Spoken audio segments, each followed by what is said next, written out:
We are paid, that's all. We are God.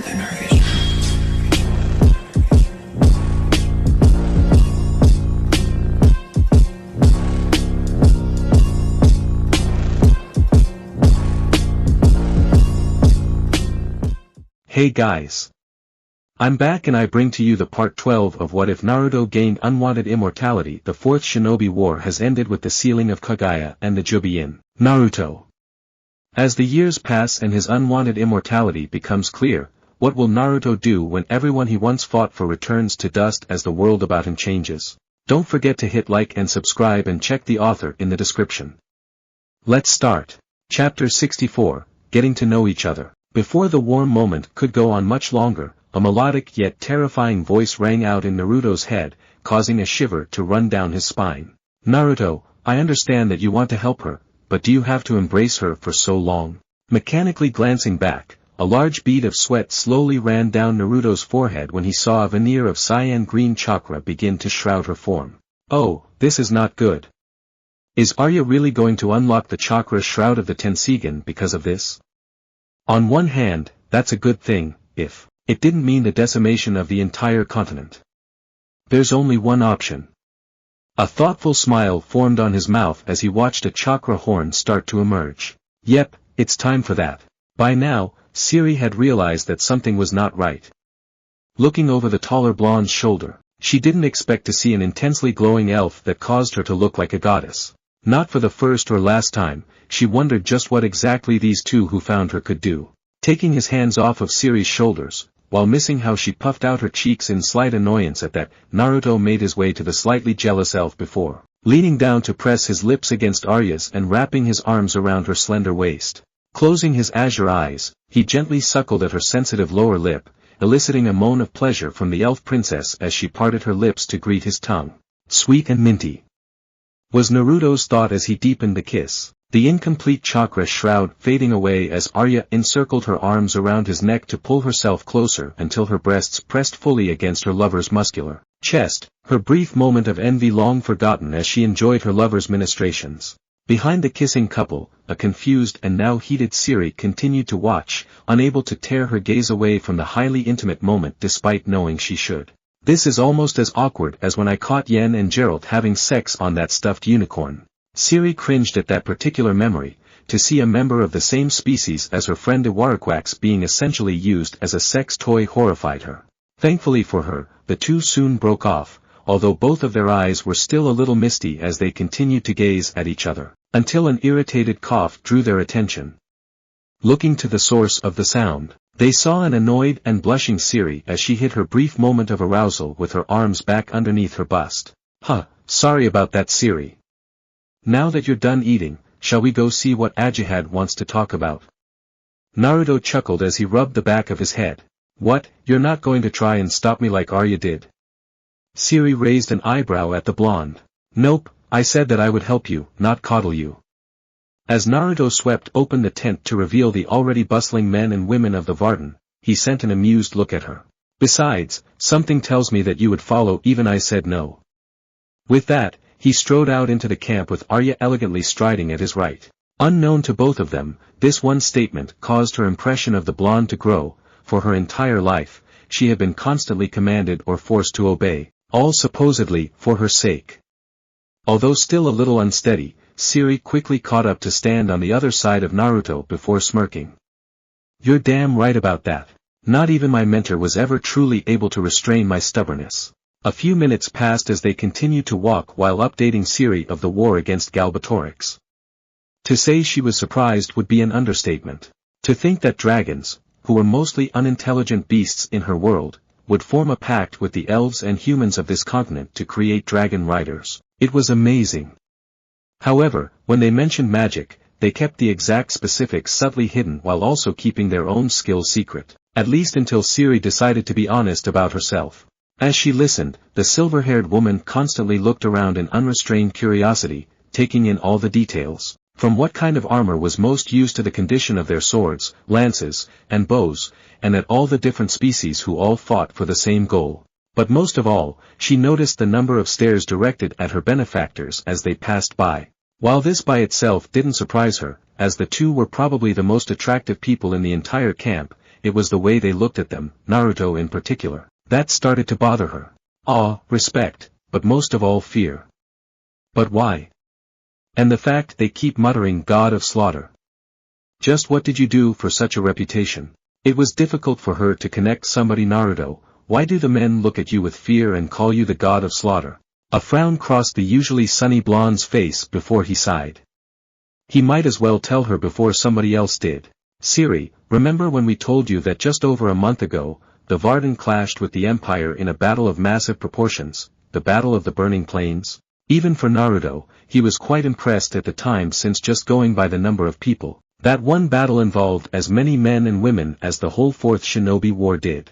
Siri nodded, although she still had trouble just imagining that insane number of people in one place at the same time with only one goal, to kill each other. Of course, although the Varden emerged victorious, not all of the Empire's army at that time was destroyed. She again nodded. It made sense that such a huge host of men wouldn't all be destroyed even in such an enormous battle. But what I failed to mention is that of the 100,000 strong empire, less than a third survived. Now that took her by surprise. From what she knew of large-scale battles, it was rare for even half of the losing side to be killed, never mind from a significantly smaller force. But just why is he talking about this? Oh. Her quick mind almost instantly connected the dots. In a small voice, Siri mumbled, how many? Pausing, Naruto leveled a steady gaze at her before resuming their walk to Ajihad. Over 20,000. As Siri's breath caught in her throat, Arya leaned in close to the blonde.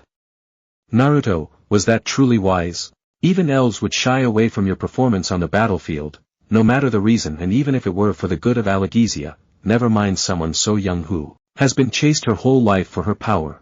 Turning to the mate he never expected to find, Naruto gave a wry smile. Arya, when I left the elemental nations, I decided on one thing.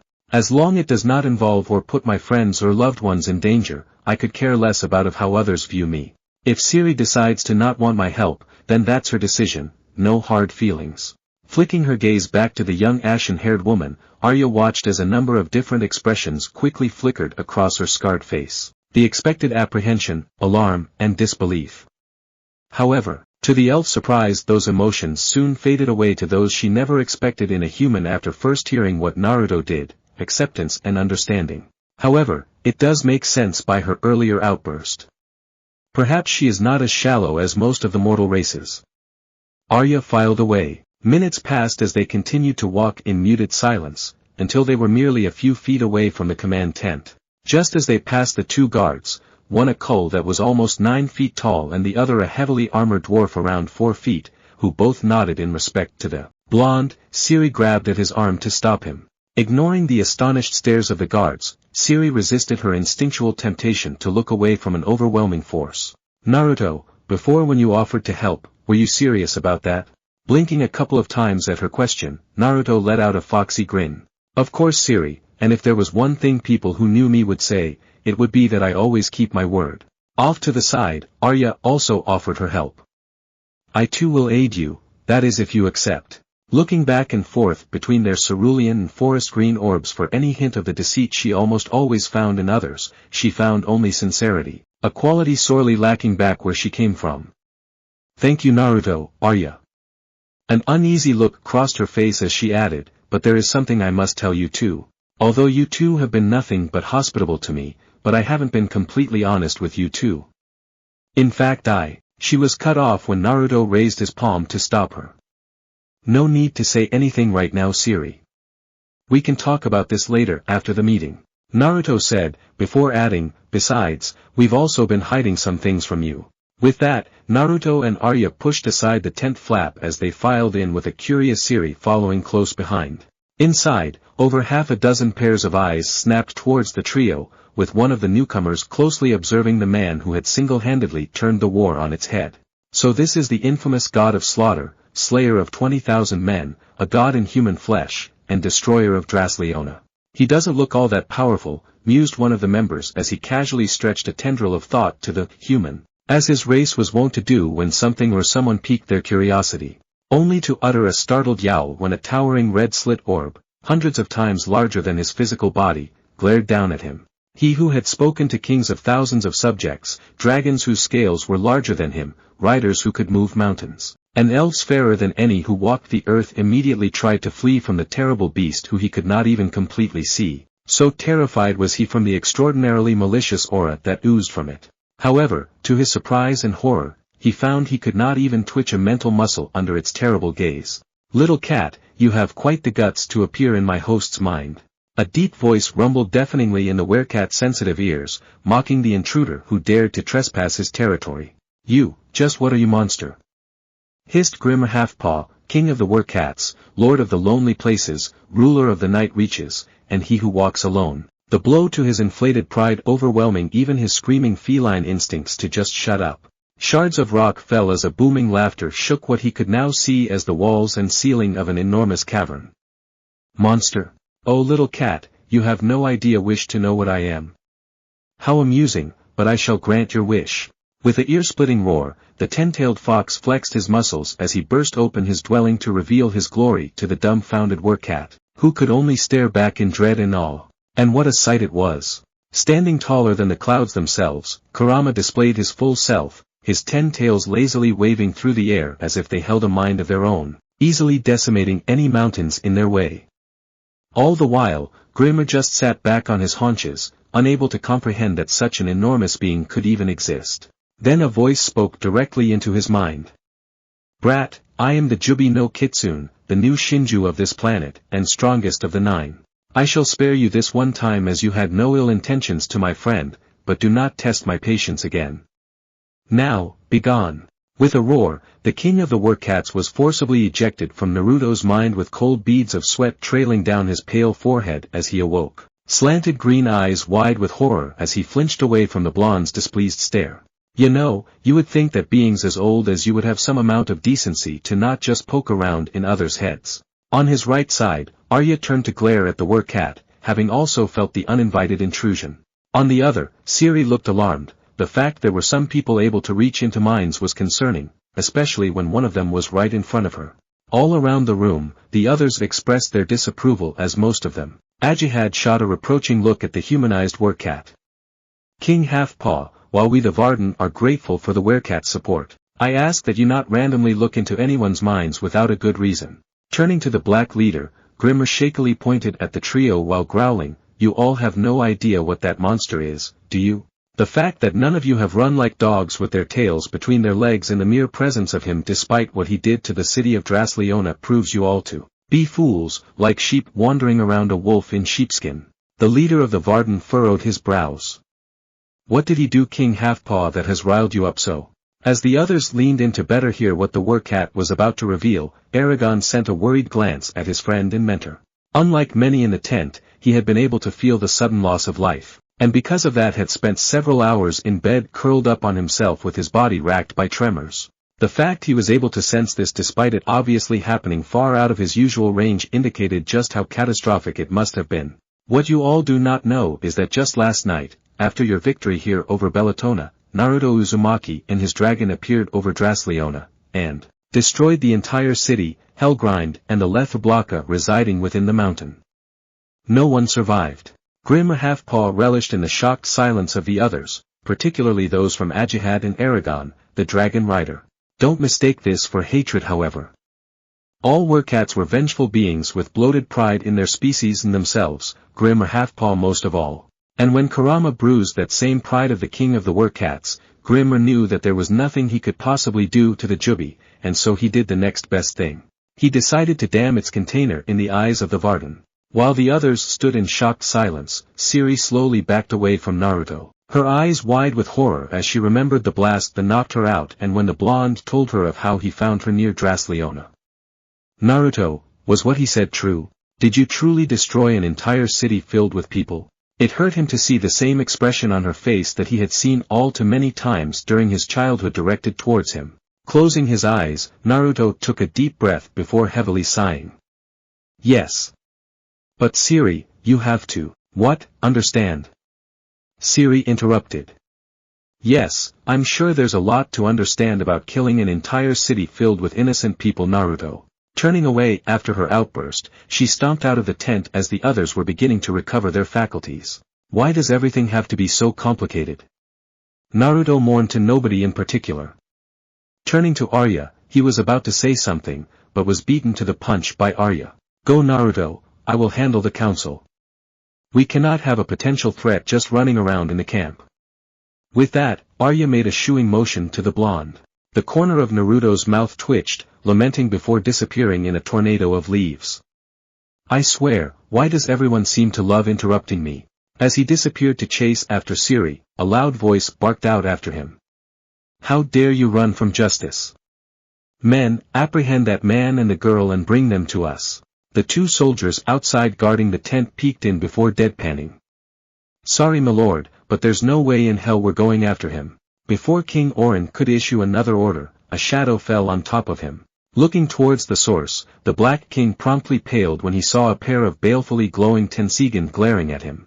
Now, your highness and King Halfpaw, let us discuss what exactly happened last night, shall we? Beside the king of Serta, the Workat scoffed at the elf's words until he felt himself fall to his knees as Arya released her careful control over her substantially greater than Kage-level chakra. Arya, that is enough. Ajihad soon snapped out of his daze as he commanded the elf to release the Varden's newest ally.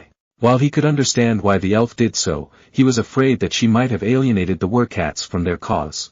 Shooting a glare at him, Arya humphed before reining in her aura. Ajihad sighed in relief when he felt the dreadful pressure lift as Arya returned to the center of the council before frowning at the Workat. While I do not condone his actions, never has Naruto given me the impression that he was a bloodthirsty, homicidal maniac.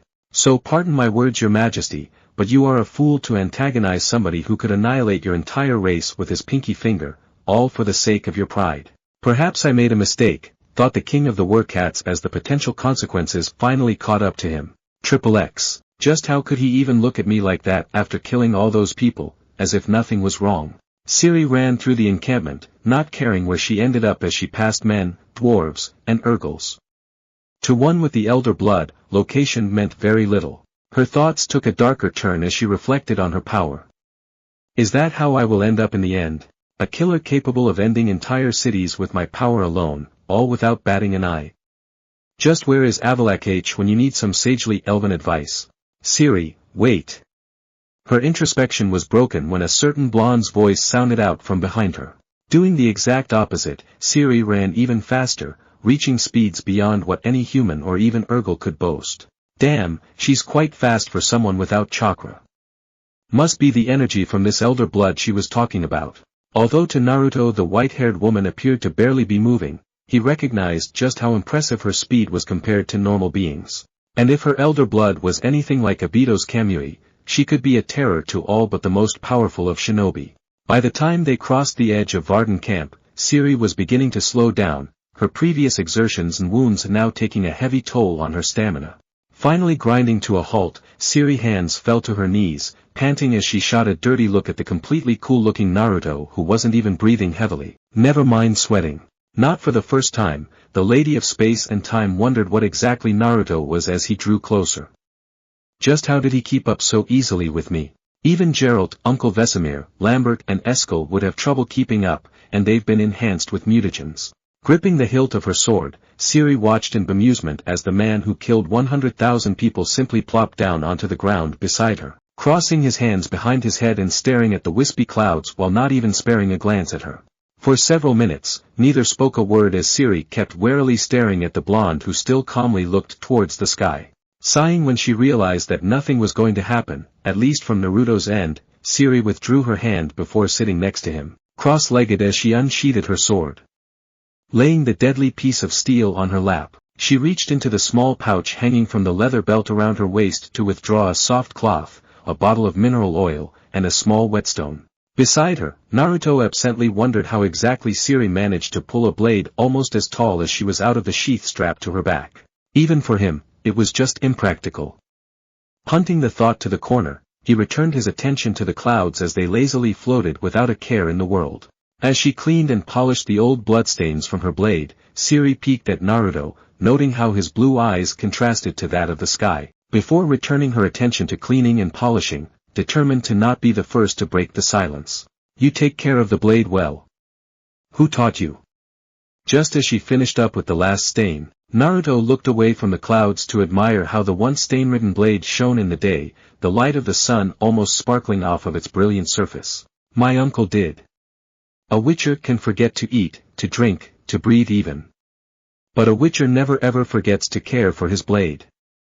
Was a favorite saying of his. Siri recited the deeply ingrained phrase as she took the whetstone in hand and began grinding away. The small imperfections that Naruto earlier noted slowly fading as the edges became sharp enough to cut a floating leaf. Witcher.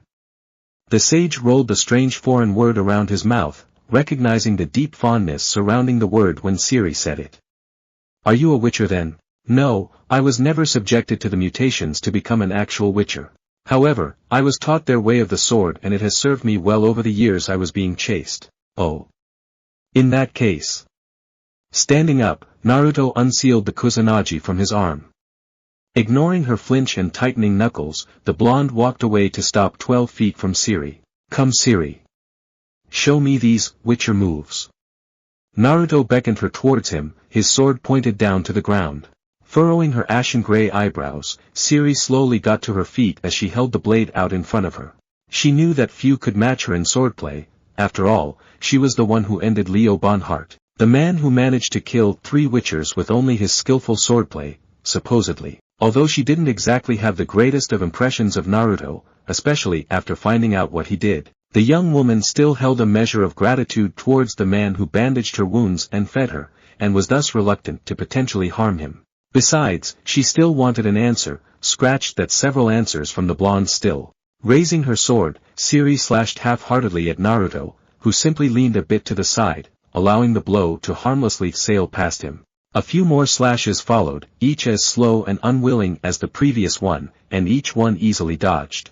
Naruto rolled his eyes in exasperation when he saw her continued pathetic strikes before deciding perhaps she needed a little push in the right direction, even if it was uncharacteristic of him. Oi! Stop trying to hit me and hit me. Naruto snapped at Siri, causing her to pause in mid-swing before mocking her style. Or is this all to the Witcher style? You. A bluish-green vein began to pulse on Siri's forehead when she heard Naruto's words. He wasn't just insulting her, but also the Witchers who lived at Kaer Morhen and were practically family to her. Fine, if he wants to be hit, then I'll slice at him until he cries for mercy.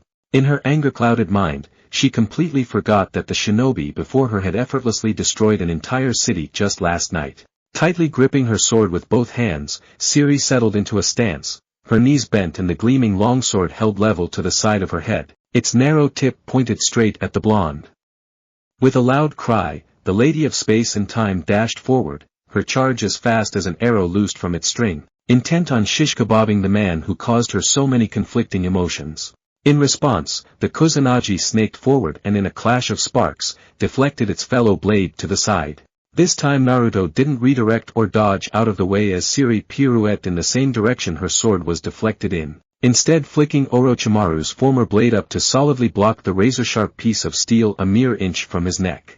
For a few seconds, neither moved as Naruto eyed the sharp piece of metal oh so close to his jugular while Siri continued to push, straining against the blonde's unlimited strength as she attempted to draw first blood.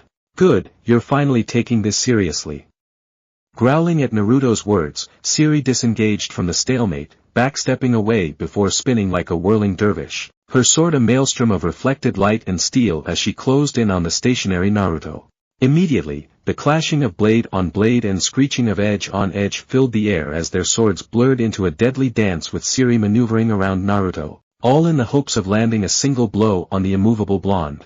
Faster and faster she spun until the two-handed blade in her hands turned into a sinuous river of lustrous steel that only showed its true self when slightly pausing against the kusanagi. However, it was all for naught. Why can't I hit him? It's as if he can see all of my moves before I make them. Siri thought, frustrated that even after reaching her physical limit, she still wasn't able to even make Naruto move from his spot. Then she spotted something odd. What is that? Paying more attention to the objects of her curiosity, Siri noticed that the once cerulean eyes had turned a silvery purple with several concentric circles with strange marks around a black spot.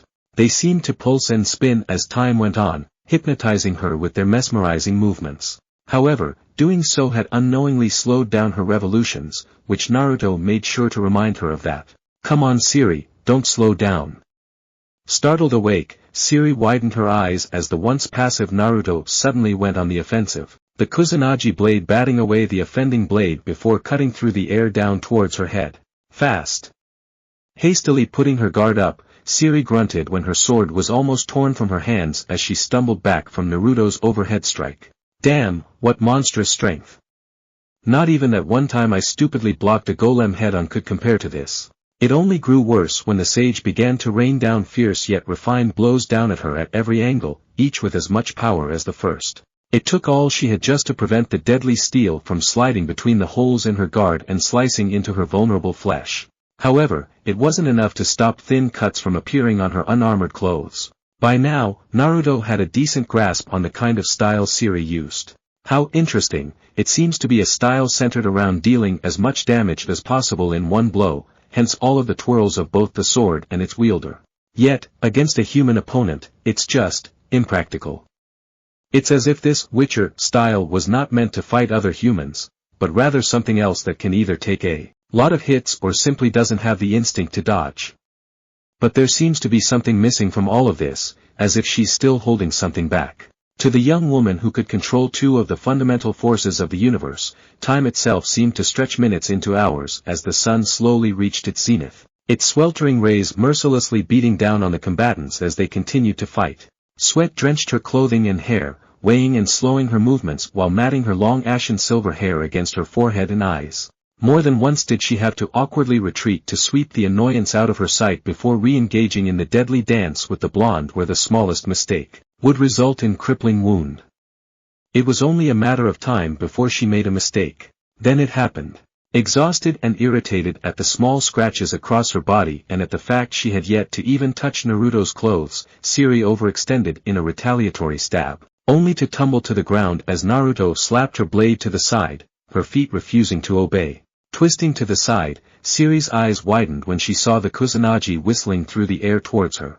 Despite knowing that this was merely a spar and not a death match, fatigue, stress, and the fact that a very sharp blade was rapidly approaching, her tired and blurry mind shut down in favor of her base instinct as her body began to glow a brilliant green before abruptly disappearing from Naruto's sight.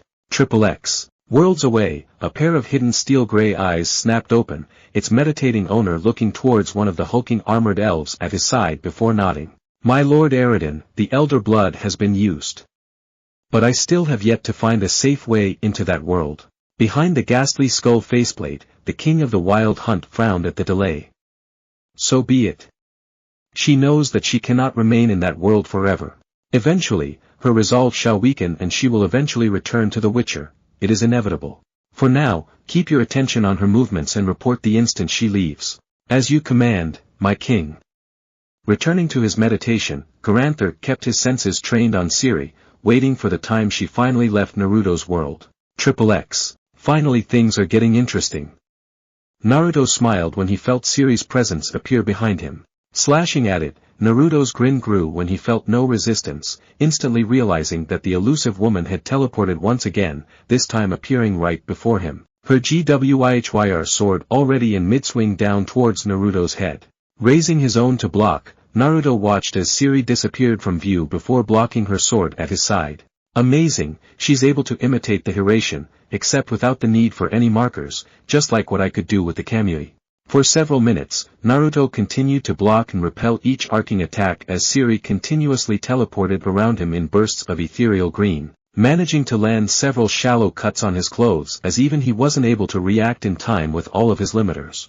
However, he also noticed the small delay between each of Siri's jumps as she continued to flash around him. It would also seem that there's a small but noticeable delay between each jump. So her mind and body can't keep up with the continuous jumps. In addition, there's a small disturbance that I can detect from where she'll go next, so it's possible to do this. Unleashing a short, but savage uppercut at seemingly nothing, Naruto was rewarded by a grunt of surprise and pain as Siri rematerialized. Her toned stomach caved in around his fist and eyes bulging with shock. How?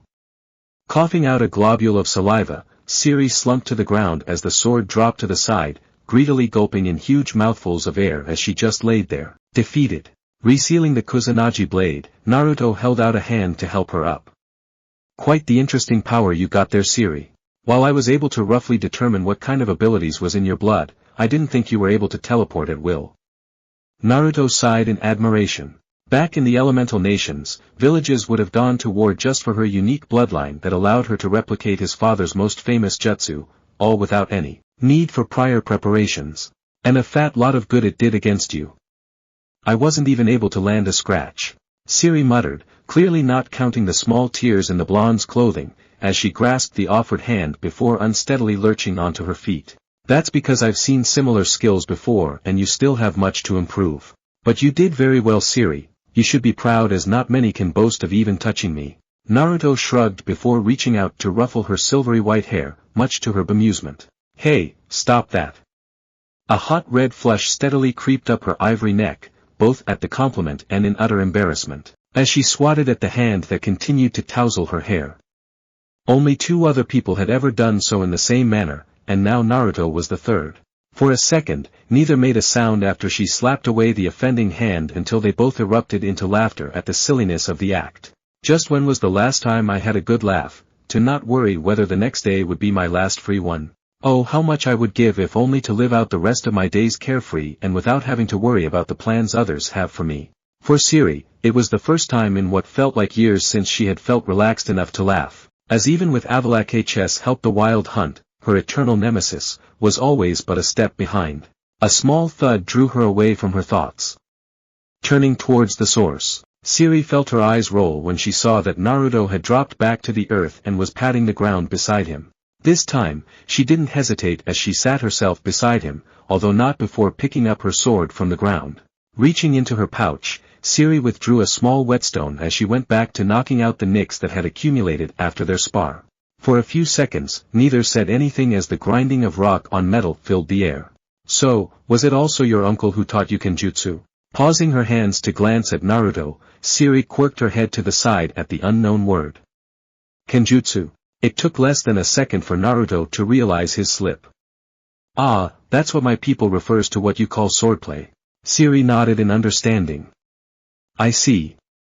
Then yes and no. While my uncle teach me his school's way of the sword, my father was the one who taught me near everything I know regarding the blade. Off to the side, Naruto once again noted the warm glow in her emerald orbs when she mentioned her father and uncle. He didn't need to be a shinobi to see that it was clear the young woman intensely loved and missed them. Just what are you, Naruto? Glancing to his right, Naruto saw Siri staring at him with curious eyes. Oh, you're not curious as to why I destroyed an entire city? Naruto arched an eyebrow at the question. After all, just about an hour ago Siri had quite literally ran more than 2 miles at a pace that would have turned an Urkel green with envy. Who said I wasn't? Rebutted Siri, obviously still quite disturbed about the killing. But from your sword, I could tell you were not a cruel person who took pleasure in killing, at least, that's what my instinct is telling me. The corner of Naruto's lips quirked up at the response. It was so like what his younger self would say, to trust his gut more than his mind or what others said, although, to be honest, he was still guilty of doing so. How about this, Siri? Earlier you told us that you had something important to share, so how about we trade one question at a time? After shortly considering, she nodded her agreement. Fine, so who and what are you? That's not one question, that's 2. The edge of Naruto's lips twitched as he internally complained about the small bending of their agreement before answering, well, I'm human. A rather dull look from Siri clearly showed she wasn't taking just that for an answer. But unlike the others around us, I'm able to wield a power my people call chakra, which allows me to do many things. Naruto raised a finger when he saw her about to ask another question. Now Siri, it's my turn, remember? Naruto chuckled at her pout. So tell me, where did you come from? Her earlier pout melted away as a look of unease took its place as Siri deliberated whether to answer truthfully. After all, just how many people believed me when I told them I was from another world? She ruefully thought about the few others in the beginning she had trusted enough to tell a part of her secret, only to regret doing so as the look in their eyes, once kind and inviting, turned cold and distant as they obviously disbelieved her fantastical story.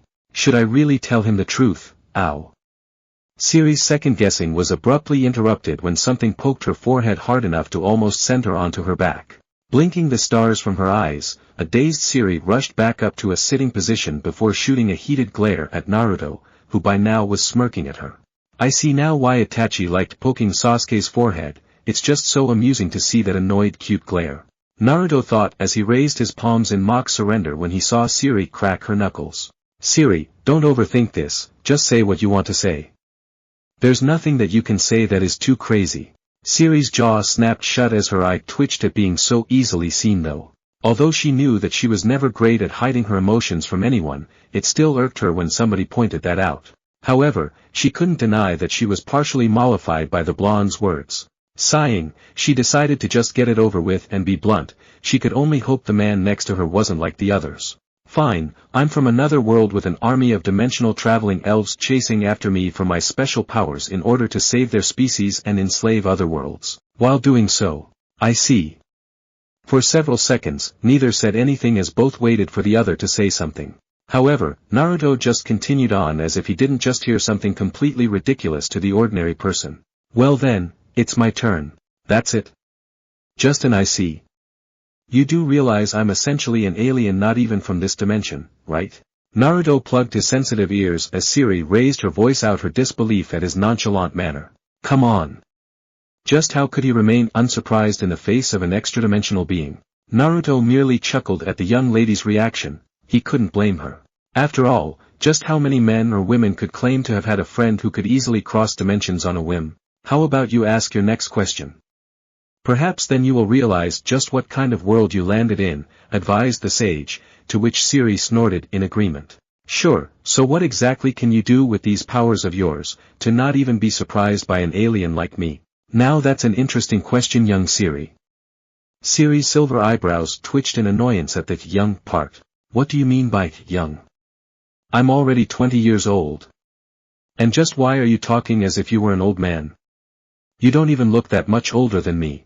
Naruto merely chuckled as Siri muttered her grievance under her breath, amused at her small rant.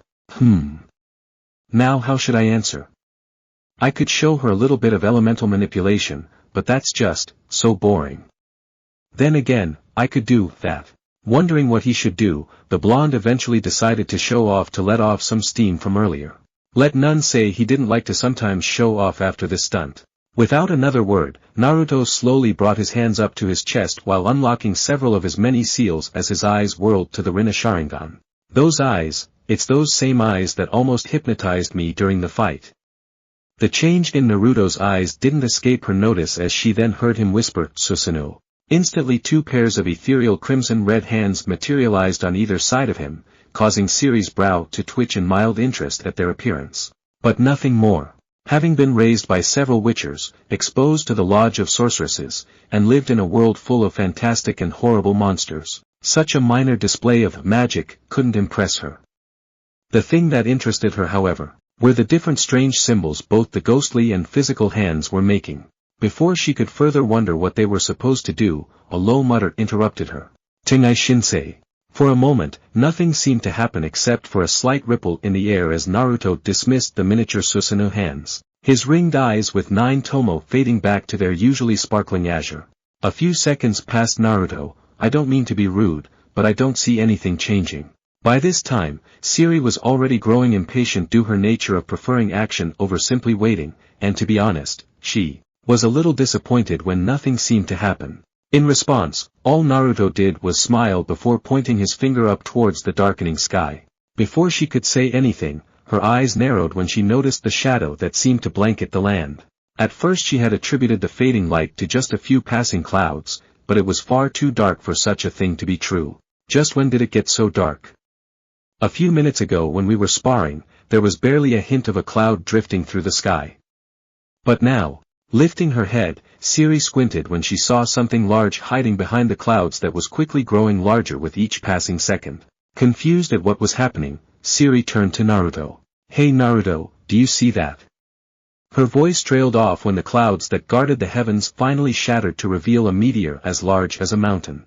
With a soft thump, the sword she valued as much as her own life fell to the ground along with the small whetstone from nerveless fingers as her eyes grew to the size of dinner plates.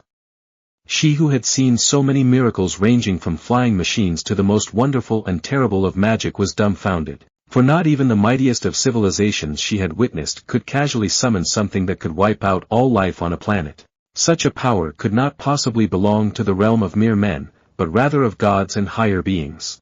What? Siri could barely form words as her eyes just about popped out of their sockets at the sight of the incoming disaster. In the back of her mind, she dimly recognized the increasing cacophony just a kilometer away as the members of the Varden all pointed at the falling mountain. Some had even sank to their knees, their heads digging into the soil as they prayed to their gods for mercy. However, most stood just as Siri did, too shell-shocked to even twitch a muscle as a meteor that could easily cover the entire camp continued to rumble down towards them. Impossible, this is impossible. How could there be someone able to summon meteors at will? For a second, Siri wondered whether this was all a coincidence or even an elaborate illusion. Biting down hard on the corner of her lips, Siri hoped that whatever spell was cast on her would break from the pain. Alas, to her dismay and awe, such thoughts were dispelled when even after blood started to flow down her cherry-red lips, the meteor continued to fall towards them. Although it had been only a second or two since its appearance, the meteor was already close enough that Siri could feel her bones starting to creak as the tons of displaced air forced the breath from her fragile lungs. This state was mirrored by the rest of the Varden as some even fell to the ground to clutch at their ears as the fragile eardrums within began to tear. Only a few within the camp were able to bear the pressure and only a handful able to seemingly be unaffected by it. Because of this, the teleporter could hardly bend space enough to blink away as the immense amount of pressure being forced down on her narrow frame constantly interrupted her focus. Colorful lights flashed as barrier after barrier, spell after spell broke to pieces as the elven spellcasters attempted to stop the falling mountain, only to fail as only a few chunks of the rock managed to be broken off from some of the more destructive spells. Frowning at the falling debris, Naruto subtly utilized the Deva path to crush the stone fragments before they could harm anyone. And just as she was wondering whether today was the day she was gonna die, Siri heard a voice lazily call out beside her. Turning, she watched as Naruto simply looked up at her with an amused twinkle in his azure eyes, his chin resting on his tanned knuckles. So, now do you believe? Chapter 65, Freedom and Choice. So, now do you believe? Naruto's words resounded within Siri's mind as she remembered her initial sense of disbelief when she heard him so casually dismiss her fantastical origins, which then grew into a budding anger when she wrongly thought that once again, she was being dismissed by someone she gave her trust to, no matter how temporary. I was wrong. Siri briefly mused before the increasing pressure from the meteor broke her from her errant thoughts. With her pearl-white teeth chattering, the foreigner attempted to eke out a few words to the man beside her, but in the end couldn't due to the air being forced from her body. For all of her dimension-shattering powers, her body was that of a mere mortal, stronger perhaps than most if not all other regular men and even greater than that of most Kull, but in the end still too weak to resist the tons of displaced air that nearly immobilized her. When she realized that she could utter no coherent words, Siri gritted her teeth before relying on something she hadn't used ever since finding out how utterly ineffective it was against witchers. The dreaded puppy eyes no jutsu. And unfortunately for Naruto, he was no witcher. Unable to have anticipated this unexpected move, Naruto's one of two weaknesses reared its rather pretty head. Damn it, those large teary green eyes and pouty lips, she's like one of those adorable panda summons. Instantly, the sage felt a wave of guilt as he somewhat, but not really, regretted using an over-the-top, for others at least, jutsu just to prove his point and get rid of some pent-up stress. Alright, stop looking at me like that. It's not as if I was gonna let that giant space rock land anyways, damn puppy eyes no jutsu, not fair.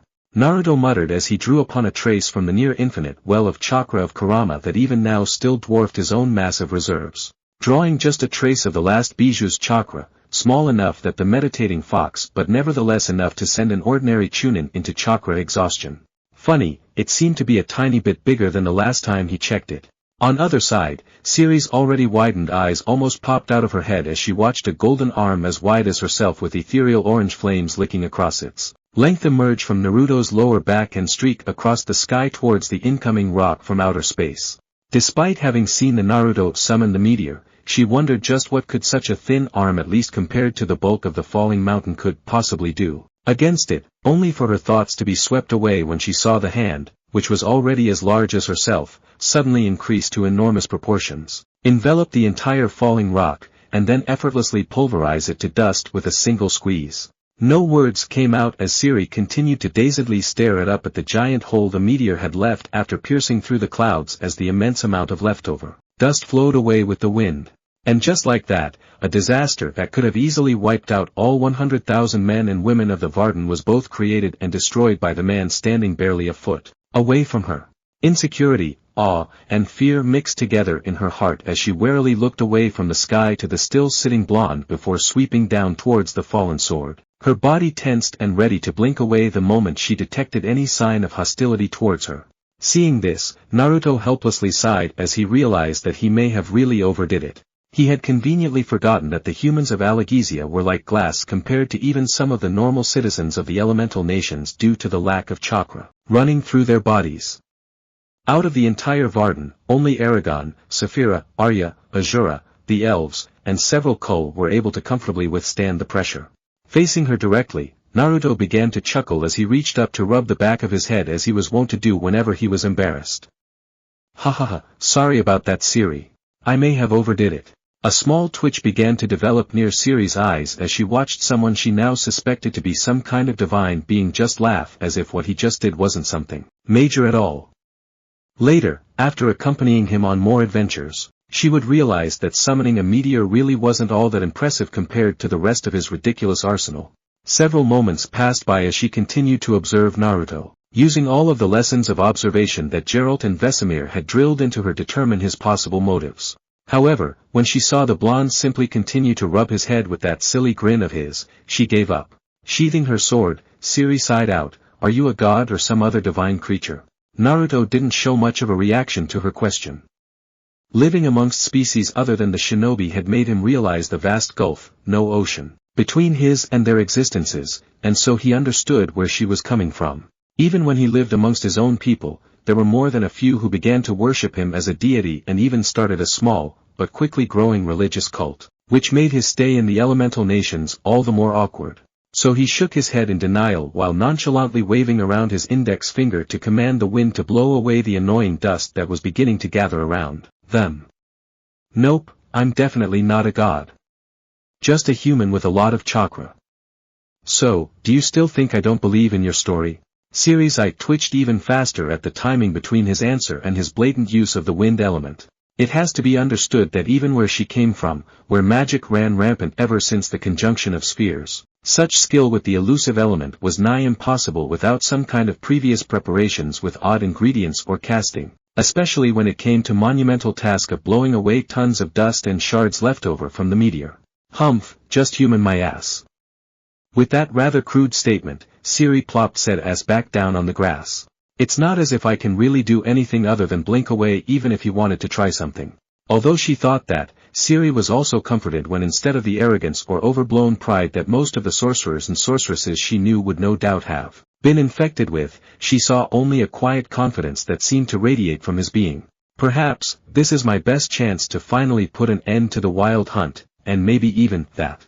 After shifting into a more comfortable position, just as Siri opened her mouth to speak, she was once again met with a silencing finger that tauntingly waved right in front of her.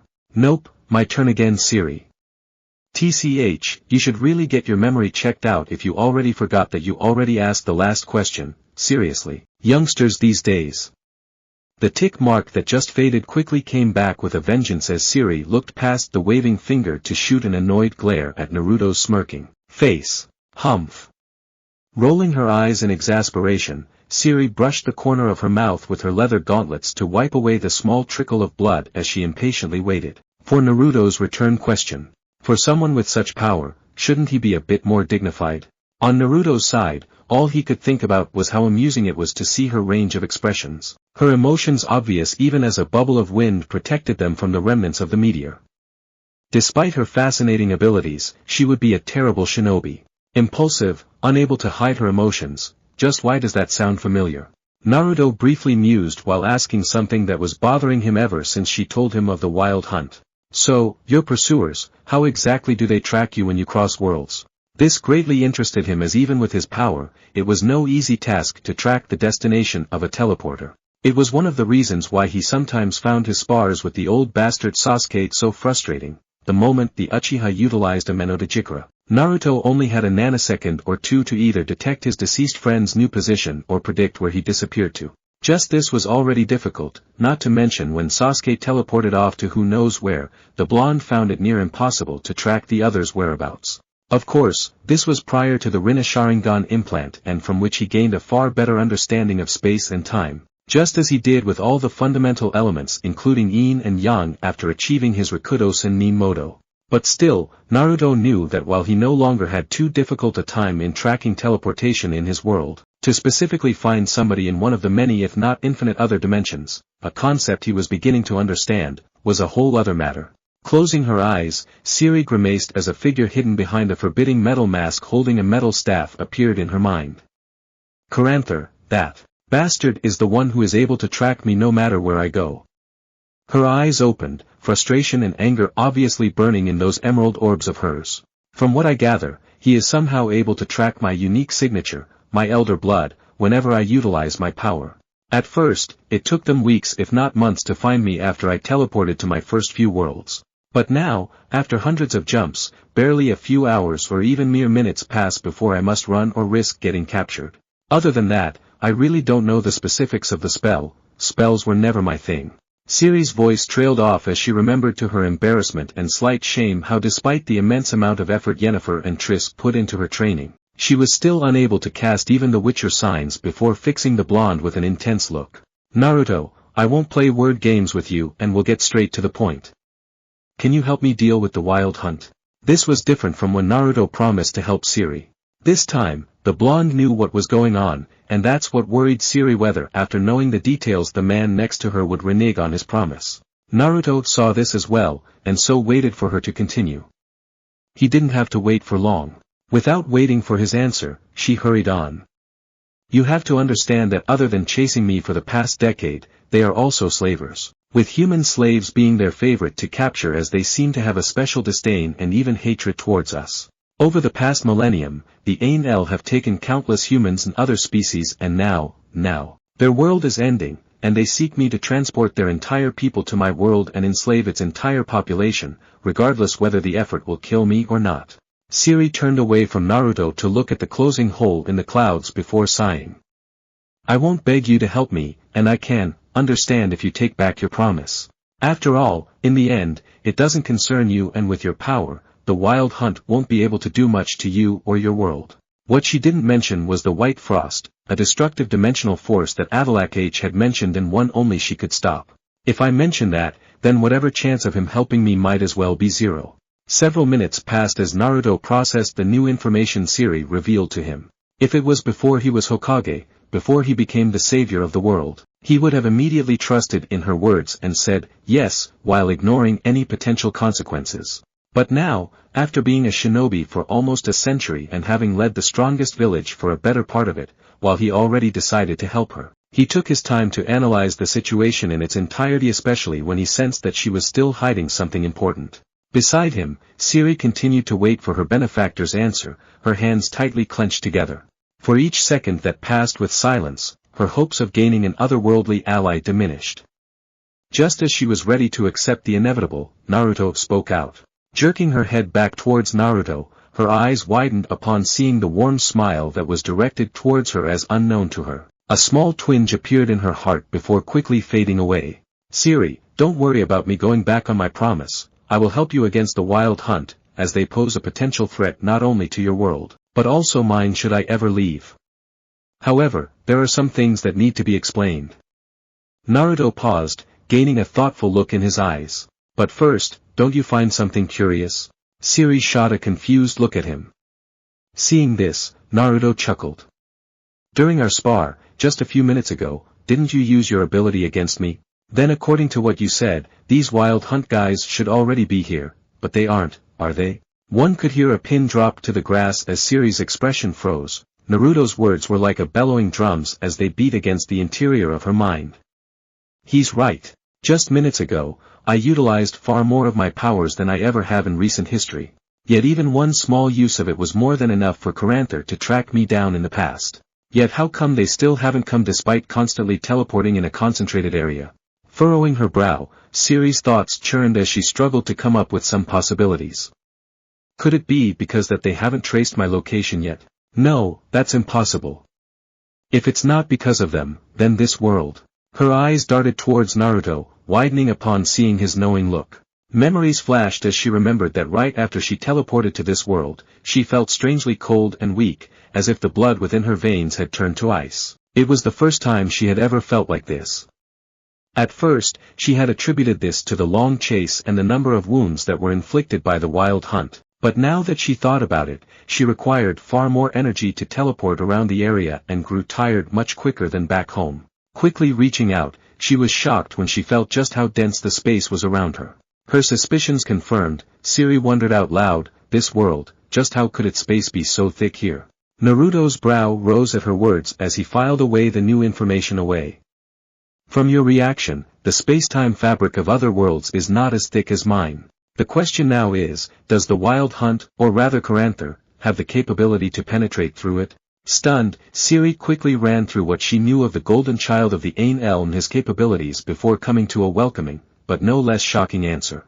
No, he doesn't. And if he did, the hunt would have already shown themselves. Then this means, they can't enter my world. So long as you are here, you're safe. Naruto finished her sentence. For a moment, Siri just sat there, her eyes blank as she stared at the blonde, almost unable to believe that after a decade of being chased across horrifying and fantastic worlds by elves who wanted to use her power to enslave her world and then use her body as a baby-making factory, she was safe. Then she laughed. Ha ha ha ha. Once she started, she couldn't stop.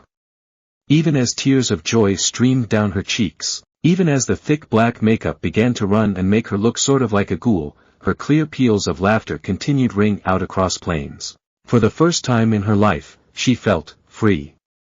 Free to live as she wanted, never having to look over her shoulder in fear of Eragon and his Red Riders as long as she stayed in this world. Away from the damned political schemes of the Lodge. Away from unending expectations from everyone from giving birth to an heir to stopping the interdimensional White Frost. Away from Triss. Away from Dandelion. Away from Lambert and Eskel. Her laughter started to fade as names, images, and memories of her childhood surged forth like water through a broken dam. Uncle Vesemir. Crystal clear tears, no longer those of joy, dripped and splattered against the grass as images of her two most loved ones flashed right before her eyes. Their loving and compassionate gazes smiling at her, never changing no matter what mischief she cooked up. Yen, Geralt. Siri muttered under her breath. No. I can't stay here forever. I still need to go back to Yen and Geralt, even if it means once again being on the run again. When the last of her tears soaked into the ground, Siri sighed out as she looked out at sky with resolute eyes while Naruto just silently watched. The whole time, he was observing her with his emotion sensor to see them transition from disbelief and joy to melancholy and indecisiveness and then finally to a steady resolution. From that, he pieced together just what kind of person the young woman next to him truly was. But it was when he heard those two names that Naruto felt and saw a rush of love and affection pulse out from Siri that truly sealed the deal and prompted him to reach out, a hand to gently pat her shoulder.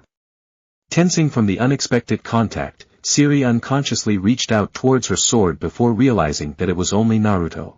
Lowering her gloved hand, she muttered at the thanks while the blonde retrieved his hand.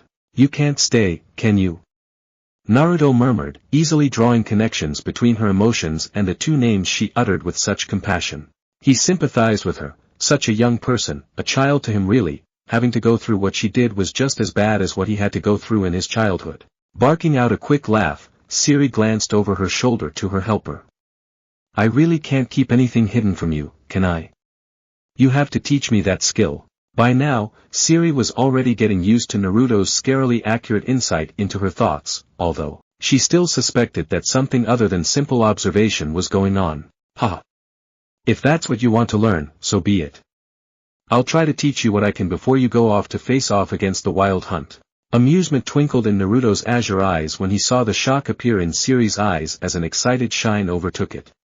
Besides, a whole new world to explore, just, how could I resist that? Who knows what Naruto will even teach me? Can't deny I'm looking forward what someone like him has in store for me. Siri thought as she stood up, her lips curving up in a brilliant smile as she extended out a hand to shake only to stop when she saw an outstretched fist towards her. Tilting her head to the side, the ashen-haired dimension traveler regarded the fist, noting the small scars which Naruto didn't allow Kurama to heal that laced their way across its nearly bronzed surface before realizing what he wanted. "Thank you, Naruto." Curling her fingers into a fist, Siri bumped her own into his, unknowingly forming a connection between the two. However, due to her non-existent chakra, only a faint echo of thoughts and emotions rang across the bond. But it was enough to know that neither of them would regret their decision today. While Siri was still staring at her fist in curiosity, Naruto had already stood up and was dusting his knees. "Oi, Azura! Get your butt over here." An annoyed growl answered him, but already the sage could hear the heavy thuds of displaced air as Azura sped his way towards them. "Well, Siri, how about we go back to camp and discuss what exactly we will be helping you with?" "We? Oh, you mean Arya?" Broken out of her reverie, Siri tried to clarify what the blonde meant. Then she saw that grin that just oozed with the same mischievousness as when he suddenly summoned Kobikurabocho several inches in front of her face. A twinge of unease shot through her as she warily eyed the hand that was starting to move up. Yup, but not just Arya. A shadow blanketed the two of them. Thinking that perhaps the blonde had summoned another damned meteor, Siri shot her gaze up, only to cover them with her arms when a crimson-black something crashed into the ground, creating a miniature earthquake that almost drove the ashen-haired maiden to her knees as she stumbled about to keep her balance. Her ears still ringing from the sudden impact, Siri could barely make out the words, "But also this guy." Peeking over her arm, she looked to see Naruto cheekily pointing his thumb towards a dark silhouette next to him. "Just what are you talking about, NR-OH what the?" Siri yelped when a pair of glowing fiery orbs, each larger than her head and less than a foot away, stared right into her own, curiously examining the human his rider had picked up on the plains outside of Drasleona. Shing!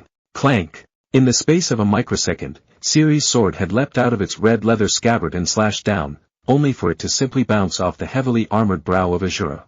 For a second, neither Azura nor Naruto reacted to the sudden attack while Siri just stared at her trusty sword in mute horror. She didn't mean to attack the now obviously non-hostile dragon, but her deeply ingrained instinct made her immediately retaliate upon sight of a monster, especially if said monster suddenly showed its giant face. But not only did she fail to deal any damage whatsoever to him, she now had a pissed-off dragon to deal with. Several more seconds passed by as Azura, the victim, simply stared with wide eyes at the young slip of a woman in shock, unable to believe that a mere human would dare try to mark his face, although it failed. However, a sliver of respect did enter his heart when he saw how calm and steady Siri was, her stance firm and her trusty sword pointed directly towards his scar, ready to do battle if he displayed any signs of aggression. It was rare for Azura to see such a fearless human, as most tried to either immediately run away or promptly piss their pants the instant they took in his intimidating image, not to mention after attempting to injure him. Still, her lack of strength was nothing worth in noting in his perspective. Snorting, the black dragon rolled his eyes before dismissively turning his head towards Naruto. "Naruto, just why are you so interested in this human? She's so weak that even without your wards, she wasn't able to at least scratch me." Naruto rolled his eyes in response. "Don't even go there, Azura. You're able to withstand a mountain falling on you. Just what did you think a sword, unenchanted with anything, was gonna do to you?" Azura merely grunted in response. Of course he was expecting something from someone that Naruto took an interest to, especially if it was a woman. The only other female his rider had taken interest to, Arya, was able to blast him into oblivion with that monstrous punch of hers. He shuddered just thinking about it. Just what the hell was he thinking challenging Arya after she was blinded by Vorag to a duel to see if she was still worthy of being his chosen one's mate? He was lucky that the elf took pity and settled for a punch to his ribs, instead bringing out those freaky eye techniques of hers. A shiver ran down Naruto's spine when he saw his dragon's thoughts. That day was the closest Azura ever came to dying. Arya at the time just didn't know how to regulate her strength after gaining the Tensigen, and so when she unleashed what she thought was a simple punch, a giant hole was blasted through his near-impenetrable metal-armored hide, her enhanced chakra obliterating its way through a rib and several organs before stopping an inch from his heart. If Naruto wasn't capable of regenerating whole organs and limbs from nothing, Azura would have died right there, drowning in his own blood. Tossing that particular memory to the back of his mind, Naruto introduced the two. "Siri, this is Azura." Azura, Siri. Azura, look through my memories, then you'll see why little Siri over there is so interesting. And Siri. Naruto glanced over to Siri to see her jaw gaping in disbelief at the two of them, more specifically why he wasn't being eaten right now. He smirked at her incredulity. Oh, didn't I mention that I was also a dragon rider? Naruto innocently whistled a jaunty tune as he leapt onto the saddle in the gap of Azura's spines before patting the space behind him as if there was nothing unusual about riding a dragon. Well, hurry up Siri, we haven't got all day. Siri's eye was getting real tired of twitching. XXX. Back at the command tent, Arya opened eyes as an uncharacteristic smirk marked her fair face before quickly disappearing. Striding towards the exit, she turned towards the other frozen members of the council. With that, I believe the matter of Drasleona finished. Had you all gone there, the Varden might have been destroyed. Now I'll be taking my leave, Ajihad, Eragon. Nodding her head towards the two, Arya swept out of the tent, not even bothering to glance at the frozen kings of Serta and Warcats. She didn't need to see nor read their minds to know what was running through them. In her opinion, they were lucky that Naruto was not one to hold petty grudges, otherwise there wouldn't be an atom left of their existence. At least Ajihad is the one leading the Varden rather than King Orin. Otherwise I fear the Varden would have long since collapsed under that incompetent man's leadership. Dark thoughts clouded Arya's mind until her pointed ears twitched at a familiar whump. Through the air. Glancing upward, a smile broke out at the sight of Azura doing barrel rolls and steep dives. Recalling Naruto's entire conversation with Siri, Arya quickened her strides until all the other soldiers could see was a blur of black and white as she raced towards her tent. XXX. 3,000 feet up in the air, Azura was showing their guest what it meant to ride a dragon. Ha ha ha, cough, cough. Currently, Siri was screaming for her life while squeezing the ever-living hell out of Naruto as Azura looped about in the air while occasionally flying upside down during his barrel rolls. Unlike Naruto, Arya, and Eragon, she was not blessed with the ability to stick to the saddle with chakra, and said saddle didn't have seatbelts, hence her strangling attempt on Naruto as she tightly hugged herself into his back to not be flung out midair. After several minutes of intense aerial maneuvers, despite the pleasant sensations on his back, the blonde swore he heard some creepy laughter deep within his mindscape. Naruto decided enough was enough. Oi, any more of this and my eardrums will burst. Take us down or else it's extra meteors plus Kurama's tails for training tonight. At the same time, Azura merely rolled his eyes to his rider's threat. He knew the old fox was in meditation and that Naruto would never interrupt such an important time for his oldest partner. Still, he didn't want even more meteors thrown at him. As you wish, Naruto. Wheeling about in the sky, Azura prepared to descend. But just as he was about to do so, a playful gleam suddenly appeared in his eye. Naruto only said to go down, but he never said anything about how to get there. Barely a second passed before Naruto lightly slapped one of Azura's metallic horns. Azura, you do remember I can hear your thoughts, right? Azura grunted in chagrin at having his intentions revealed as he turned back with a hopeful look. Then he saw that familiar fox-like smile. All you had to do was ask. Roaring out his approval, Azura's ringed eyes began to spin as chakra coursed into the area behind his wings. Feeling the surge of chakra, Naruto glanced over his shoulder to see Siri taking advantage of the brief lull to look around in awe of the view. Hey Siri, bump fists with me. Looking away from the stunning scenery, Siri eyed the fist for a second before unwrapping one of her arms from around the blonde's waist to extend her right hand to tap against his clenched fingers. Instantly, a malicious crimson shroud of bubbly chakra raced over her figure.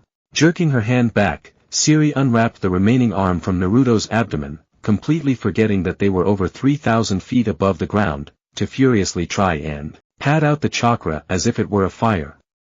But when she realized that she actually didn't feel anything from the chakra shroud, Siri brought both her hands up to eye level, curiously watching as bubbles formed and popped over her arm. Naruto, just what did you do to me? Siri asked while poking at one of the bubbles on the surface. That's part of my power that will allow you to breathe in where we're going. Oh, and I advise you to hold on to something, because it's gonna be a bumpy ride. Naruto grinned as Siri blinked. What do you mean by that, Naruto? Aren't we going dash, itch? The dimensional traveler was almost torn away from the saddle when Azura abruptly propelled upwards like a rocket as a pair of mechanical wings sprouted out of his back. adding even more speed to their already neck-breaking ascent.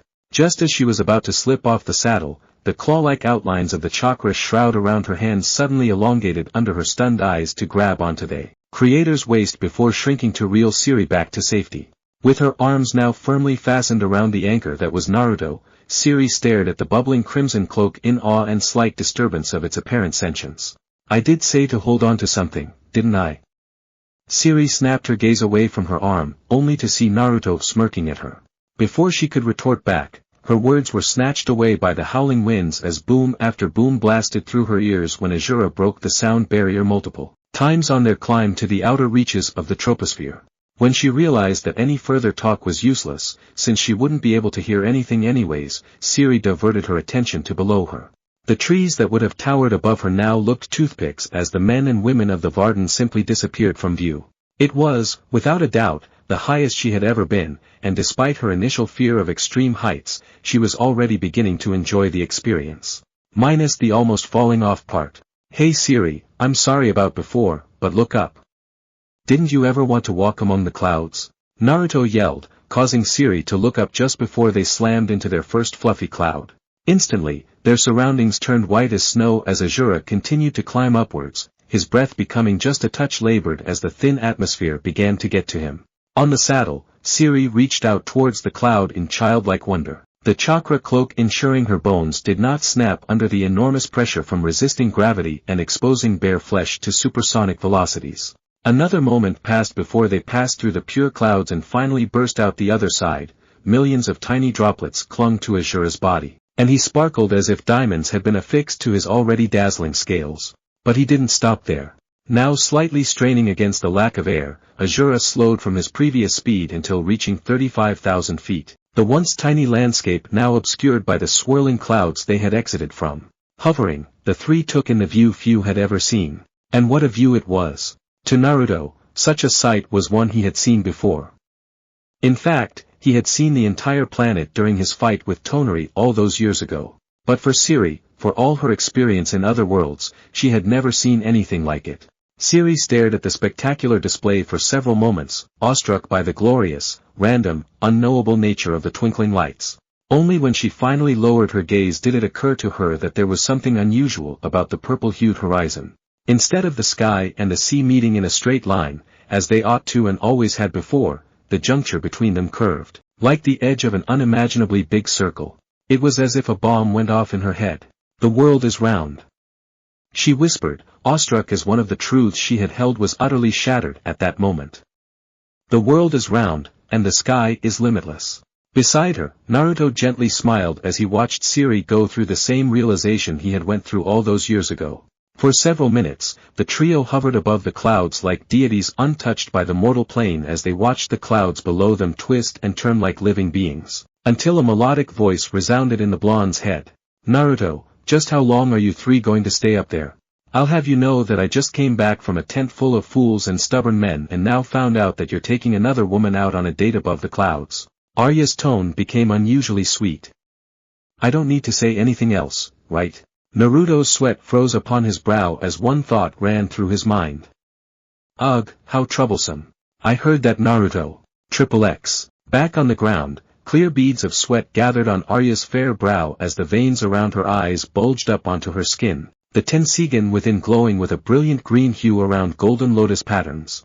Thrusting her arm towards the sky, Arya ignored the odd gazes sent her way and concentrated in diverting all the chakra gathered from her eyes into her raised hand. Instantly, said limb began to intensely vibrate as a near-invisible flood of chakra sped off towards her targets. 2 seconds passed before an angelic smile alighted on Arya's lips as her uplifted arms stilled. Then she pulled. XXX. 35,000 feet in the air, Naruto regretted his unclear thoughts. He didn't mean his woman was troublesome, rather just his current situation was, but, the misunderstanding was already done and now he had to face the consequences. Below him, Azura somehow turned a shade paler upon hearing his rider's inner conversation with his mate as he wondered if he perhaps made the wrong decision of bringing the two up so high. Feeling massive wave of chakra heading directly towards them, Naruto turned around and roughly shook Siri from her reverie. Siri. I suggest you hold on to something, right now, like right now. Her arms immediately clamped down around Naruto's midsection upon his order. Siri furrowed her brow. Huh? Why did you, WOAH? Out of nowhere, an invisible force yanked the three down from their lofty height, smashing them through the clouds towards the ground, except this time, Azura had no control over their descent.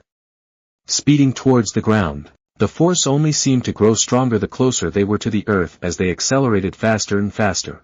Before long, they had broken past the final layer of clouds. With his keen eyesight, Naruto could see his mate on the ground and in front of their tent straining her arm towards them. Love? Can you see us? No answer. 3,000 feet. Still no answer. 2,000 feet. By now, the two could easily see the smallest details of each other from the whisker birthmarks on Naruto's cheeks to the tiny scar on Arya's chin. 1,000 feet. Naruto was starting to get slightly nervous now. Arya? You're not thinking about maintaining this velocity until the ground, right? Their eyes met with each other, mystical Tensigen into bright azure blue. Arya sweetly smiled as wildflowers seemingly bloomed all around her. What are you talking about, Naruto? I just want us to be together again as quickly as possible. Surely you're not complaining about that, right? If Naruto wasn't sweating before, he now was. At their current velocity, he knew neither he nor Azura were in any danger, but Siri, if she didn't teleport out in time, even with his most basic level chakra cloak, she would suffer from horrible internal injuries and more than a few broken bones. However, he kept faith in Arya that she wouldn't do such a thing when someone so fragile was on board. If it were just him and Azura though, no promises. And his faith was rewarded. A mere 100 feet from the ground, the harsh pulling force suddenly turned into a gentle breeze as the three floated the rest of the way to the ground before softly placing Azura on the ground with hardly a jostle. The first one off was Siri. Flashing to the ground, the Lady of Space and Time almost heaved up the ramen she ate just an hour ago, only just barely keeping it in after much effort. Now Arya was not a cruel person, in fact, she was probably one of the kindest elves any human could meet. But a combination of an elf's innate nature to never share her mate and the recent betrayal of Phelan had her on edge against any feminine competition despite her utter trust in Naruto. However, she knew she went too far this time. Extending a fair hand to the young woman, Arya muttered a few words in the ancient language to relieve her discomfort. As Siri's breathing calmed, she apologized. I apologize if I hurt you, Siri. It was never my intention to do so, but I am sorry if I did. However, Arya shot a glance at Naruto. I would have thought the Jinchuriki cloak would have at least shielded you from such effects. What happened, Naruto? Jumping off the saddle, Naruto made his way to the two. I only had Kurama's chakra surround her and to keep her warm and constantly make oxygen so she wouldn't suffocate up there. However, she still felt the sudden increased velocity since I did not allow that old bastard's chakra to enter her. Although she may be fine with just our chakra, who knows what would have happened if a Bijuu's chakra entered a body with no chakra system. At best, nothing would happen. But at worst, she could explode from it. On the ground, Siri paled at the thought the chakra around her could have burst her from the inside out. Grasping Arya's hand, she was quickly brought up to her feet in one smooth motion. Although the ending was a little rough, I do have to say I thoroughly enjoyed the experience. It was like one of those roller coasters I once experienced, except above the clouds. When Siri saw their blank stares, she realized they had no idea what she meant. Hurrying to clarify her words, she started to wave her hands about to describe the motion, which only drew more confusion from them. Finally she gave up, but not before shooting Naruto a glare of her own. Now I know it was supposed to be a harmless joke, but no more skydiving and definitely no more putting me under some kind of magic before you tell me what it is, alright? Or I'm flashing out of here. Arya and Naruto knew her threat was empty, but they still nodded in agreement. However, Azura just pointedly ignored whatever Siri said. No way was some human going to order he, the mightiest dragon, to be born around like that. Now, about that training, what are you going to be teaching me? Asked Siri as she got back to the main point, her eyes bright with excitement and expectation. Only for them to turn uncertain when she saw Arya's creamy complexion turn even paler as a creepy laughter filled the area. Although Arya was no believer of any religion, especially after meeting Naruto, she still brought her hands up to pray for Siri in the coming months. A few feet away, Azura's scales shook as the intimidating dragon shuddered, already pitying the poor human. She had no idea what was coming. Just as she was about to step after seeing the two show such haunted expressions, a large hand clamped down on her small shoulders to keep her in place. Mechanically twisting her head towards the source, Siri blanched when she saw the too cheerful look on Naruto's whiskered face, his elongated canines poking out from his mouth. Well, little Siri, I believe I have the perfect tour training for you, ha ha ha. If possible, Siri paled even further at his words. Why, you were about to say torture, weren't you, Naruto? Answer me, nah. Anything else was cut off as she disappeared from Allegezia in a swirl of darkness. Outside, Arya and Azura glanced at each other before coming to the same conclusion. She's so fucked.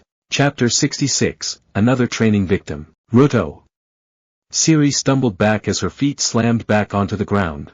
Rapidly blinking her eyes, she steadied herself as she looked around her new environment, her eyes widening when she realized what Naruto just did. I knew it. It's the same feeling I get when I teleport between dimensions. So not only can he take out items from these seals, he can also do the same thing as me. Although Naruto's ability to teleport shocked her, it was the sheer ease which he shifted, no tour, space to send her here, wherever here was. But where is he? Siri muttered as she walked around the seemingly empty plain, pausing when she felt something appear behind her. Naruto? That you? A warm chuckle greeted her words as the blonde appeared in a swirl, clapping in admiration of her sharp perception. Truly, your uncle must have been not only incredibly observant but also a good teacher to be able to train you up like this. Siri smiled at the compliment. I wonder what Uncle Vesemir would think if he heard someone as powerful as Naruto praising his skills. Yen and the other sorceresses never did hold his methods and skills in high regard. So, what are you going to teach me? Grinning, Naruto pointed towards a tree several meters away. Turning, she furrowed her brows at the seemingly innocent plant. That tree wasn't there before. Teleport over there. Raising her whitened eyebrow at the rather ordinary order, Siri shrugged before reaching out to touch the fabric of space, her elder blood coursing through her veins as she prepared to flash forward like she had so many times, only to utterly fail. For several minutes, Siri awkwardly stood there, beads of sweat starting to trail down her brow as she strained like never before. But even then, she still failed. Giving up, the Lady of Space and Time placed her hands on her knees, panting from exhaustion from her unexpected failed attempt at a simple teleportation to a target she could see. Just, cough, what is this place you brought me into? The space around here is so much denser compared to outside, it's like trying to run through a wall without a running start. Siri wheezed, turning to see Naruto still grinning. Pointing at his eyes, Naruto closed them before blinking them open. His once cerulean eyes are now a ghostly purple with several rings and comma-like marks lazily spinning about a central dot. Those eyes, Siri's eyes widened at the sight of those mystical orbs. Those eyes are the ones I saw during our spar and before you summoned that meteor from the sky. A light bulb seemed to go off above her head. Are your powers related to those eyes of yours? If you are talking about this personal dimension of mine, teleporting without preparations, and summoning meteors, then yes, you would be correct. But, Naruto interrupted when Siri began to smile in satisfaction. It's the energy behind the eyes that is the true source of my power, or rather, this planet's power. You mean chakra? Siri answered, remembering what Naruto said earlier about his abilities. Yes, but that's beside the point. Right now, we are in my personal dimension, also known as the kamui dimension. It is a place controlled by these eyes right here. In here, I can control time by freely accelerating or decelerating it as I wish. And, it is in here where I will train your ass to the ground. Ignoring the last part, Siri was stuck on the time part. Wait, you can actually control time in here? Like making 1 year pass in here when only a day passed outside? It was understandable why she was so frantic about that part.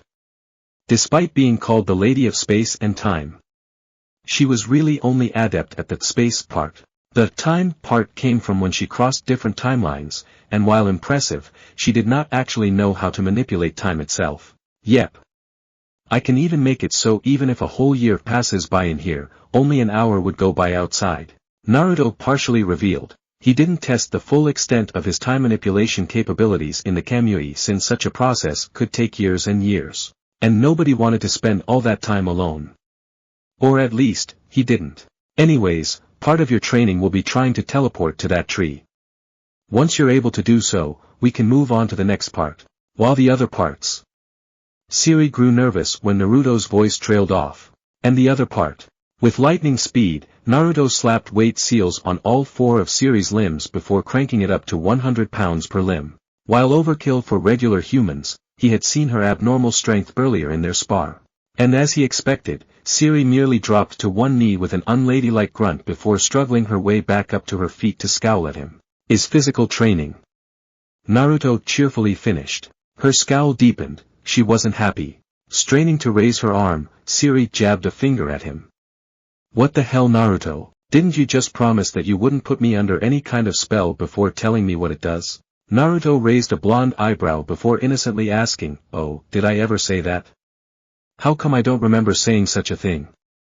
How mysterious. Siri's hands twitched in response before groaning as she just gave up pursuing it. Her mind was already aching from all the new experiences, revelations, impossibilities, and near-death situations today. Something minor like weight seals was nothing compared to those. Seeing her make no other moves, Naruto continued on. As long you are in this world, you will wear those weights. Every single time you get used to them, I will up the weight. Before you leave us, I'll take them off. Another part of the physical training will be, a blunted kunai appeared in his hand, target practice. I noticed before, in your teleports, that you'll always eye the place you will be moving to. Siri's expression didn't change at that. After all, wasn't it natural to first look then move? I see that you don't understand what I'm getting at. While it's not entirely wrong to first see where you want to go, it's the amount of time you spend thinking about going there is far too slow. Naruto explained. So in other words, my reflexes are too slow.